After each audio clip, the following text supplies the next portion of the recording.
writing my speech, I didn't really know what to talk about, so I'm kind of just going to talk about how I started Balvihar and Chinmaya and my story throughout that. I was in 6th grade when I first started, and I didn't particularly enjoy it, but my parents made me come, and it became part of like my regular routine, and just started becoming something that I was used to, and was coming every week. A year and a half later, COVID happened, and we all went online, and during this time, we learned a lot about Shiva and some other stories, not much about the Bhagavad Gita. But when I really started incorporating Chinmaya and Balvihar's teachings into my life was when we came back from COVID, and it was 10th grade.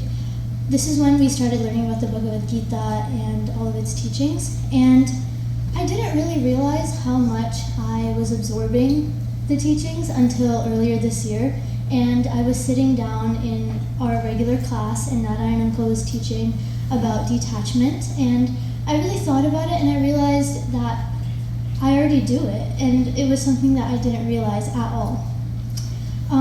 And it's something that he was talking about, letting go of your vasanas and letting go of materialistic pleasures and doing your dharma in like 100% and doing what you're meant to do without thinking about your attachments and the end goal.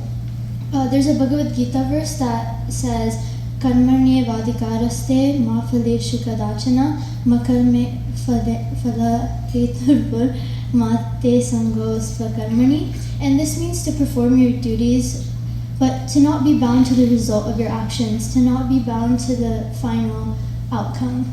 Because you can get into a top college, you can get a perfect score on the SAT, but it doesn't matter unless you understand what you're learning in your classes and you truly learn. I would argue that this is one of the most important lessons that I've learned throughout my 6 years here, and it's something that I will take for the rest of my life. And if I could advise any of the younger kids in this room, it's to really latch onto that and incorporate that into your life. Balvihar, it's something that goes by really quick, and you can learn so much from what your teachers have to offer and also what all the scriptures have to offer, so definitely pay attention to your classes, make sure to get involved in the discussions and pay attention.